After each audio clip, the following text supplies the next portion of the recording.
مظفر پور سے تشریف لائے ہوئے معزز مہمان نوجوان فاضل حضرت مولانا نظام الدین صاحب ندوی پرنسپل مدرسہ دارالملت رامپور سگھری مظفر پور سے درخواست کرتے ہیں کہ آپ اپنے قیمتی تاثرات کا اظہار فرمائیں۔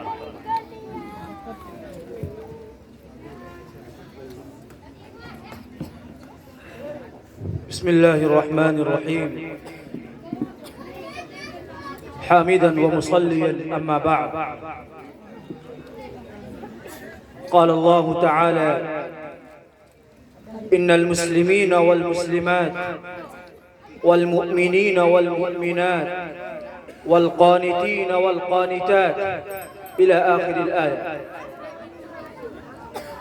دائس پر جلوہ افروز گرامی قدر علماء اکرام، ہم نشینان بزم اور عزیز طلبہ و طالبات، پردہ نشی مائیں اور بہنیں،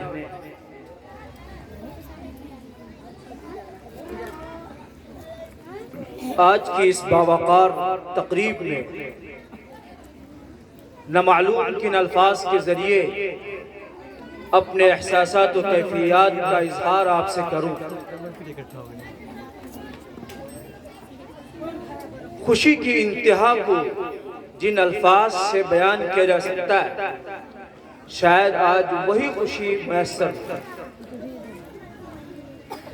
مردوں کے پروگرام، بچوں کے پروگرام اور طلبہ کے پروگرام تو بہت دیکھے، بہت سنے، لیکن اس قدر انوکھا، البیلا، دلکش، جاذب نظر اور فرحت بخش پروگرام طالبات کا نہ صرف یہ کہ کم سنا بلکہ کم دیکھنے کو بھی ملا۔ اور آپ یقین مانیے، جب یہ بچیاں اپنا پروگرام پیش کر رہی تھی تو آپ تو سمجھ رہے تھے کہ یہ تقریر کر رہے ہیں، لیکن میں یہ سمجھ رہا تھا کہ وہ قرآنی پیغام آپ سے سنا رہے ہیں، وہ جناب محمد الرسول اللہ صلی اللہ علیہ وسلم کی احادیث مبارکہ کو آپ سے بتا رہے ہیں، وہ بخاری اور مسلم آپ کو سنا رہے ہیں، وہ قرآن پاک کے پیغامات محمد عربی صلی اللہ علیہ وسلم کے انسانیت کے حوالے سے پیغامات، اصول زندگی، نبوی ہدایات اور زندگی گزارنے کے وہ روشن اصول اور ضوابط جو ہماری زندگیوں میں کام آ سکتے ہیں، وہ یہ لڑکیاں بتا۔ آپ سمجھ رہے تھے کہ شاید یہ اشعار پیش کر رہے ہیں، یہ بیت بازی کا ایک مقابلہ ہو رہا ہے۔ یہ دراصل بیت بازی کا مقابلہ نہیں تھا، یہ تاریخ کے حوالوں سے شاعرانہ انداز میں حسان ابن ثابت رضی اللہ عنہ کے علم و حکمت کے نمونے کو پیش کر۔ آپ یقین مانیے، یہ بچیاں آج جو آپ کے سامنے پروگرام پیش کر رہی تھی، یہ صرف مبارکبادی کی مستحق نہیں، یہ صرف دو چار خوشی کے کلمات کہنے کے مستحق نہیں، یہ صرف 200-400 روپے انعام دیے جانے کے لائق نہیں، بلکہ کروڑوں میں اگر اس کی قیمت لگائی جائے تو وہ شاید کم ہو۔ اور آپ یقین مانیے، میں مبارکباد دیتا ہوں ان کے اساتذہ اور ان کے معلمات کو، یہ کمال ان کا ہے۔ ہم لوگ مدرسے سے جڑے ہوئے آدمی، ہم جانتے ہیں ایک بچے کو تیار کرنے میں کس قدر محنت کرنی پڑتی ہے۔ ان طالبات کے پروگرام سے یہ اندازہ ہوتا ہے کہ ان کے اساتذہ اور ان کی معلمات نے ایک مہینہ نہیں، کئی مہینوں تک ان پر محنت کی۔ آپ سرپرستوں سے میں پوچھنا چاہتا ہوں، ایک بھی اسکول ایسا دکھائیں جہاں آپ کی بچیوں پر اس طرح محنت کی جاتی ہے۔ ایک اسکول دکھائیں مجھے جہاں کی بچیاں اس قدر بے باک اور پوری جرات مندی کے ساتھ نہ صرف لڑکیوں کو بلکہ مردوں کو للکارنے کی صلاحیت ہے۔ ایک اسکول دکھا دے۔ ہم میں ہر ایک کی تمنا ہوتی ہے کہ ہماری بچیاں اعلیٰ تعلیم حاصل کریں، اعلیٰ عہدوں پر جائیں۔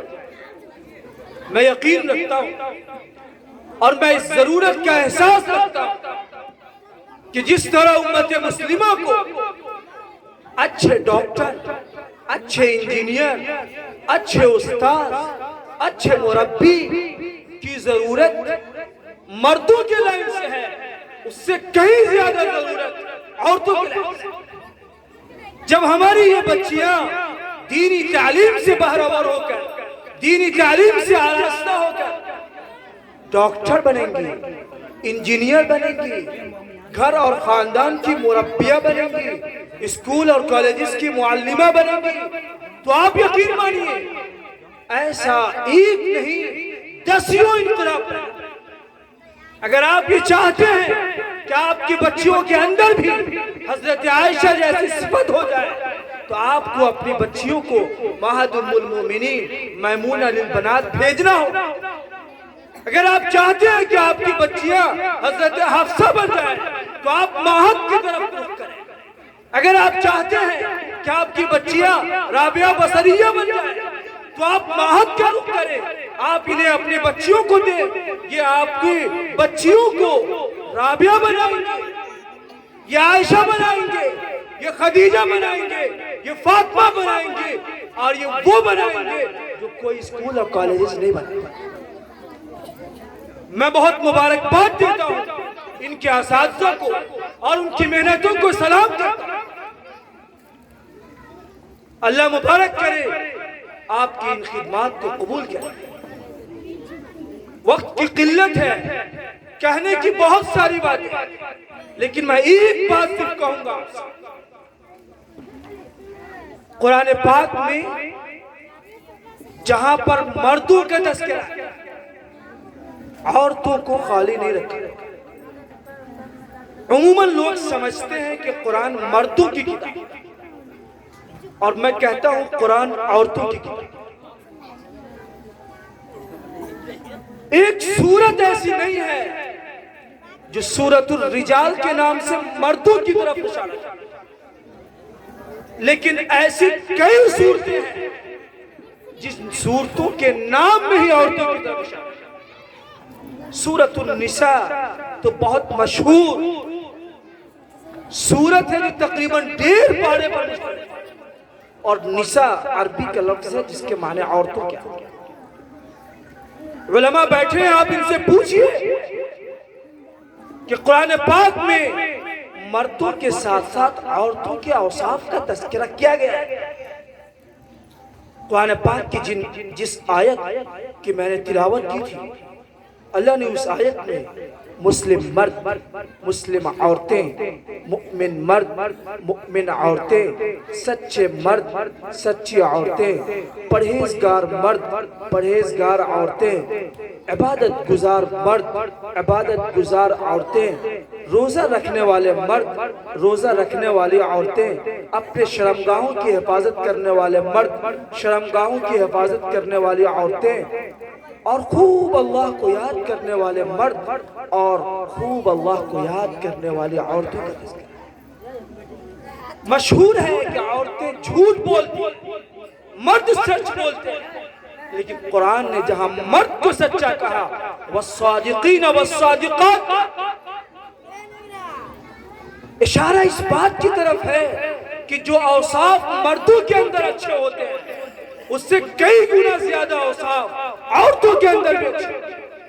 عورتوں کو ان اچھے اوصاف کے میدان میں آگے آنی چاہیے، اور آپ کو عائشہ صدیقہ، فاطمہ، خدیجہ الکبریٰ اور حضرت رابعہ بصریہ اور دیگر وہ ازواج مطہرات امہ مسلمہ کی وہ خواتین جنہوں نے ملک و ملت کا نام روشن کیا ہے، جنہوں نے اپنے اسلام کو زندہ کیا ہے، جنہوں نے قرآن پاک کے پیغام کو عام کیا ہے، آپ وہ بننے کا عزم کریں۔ زمانہ آپ کا انتظار کریں، نہیں تیرا نشیمن قصر سلطانی کے گنبد پر تو شاہی ہے بسیرا کر پہاڑوں کی چٹانوں میں۔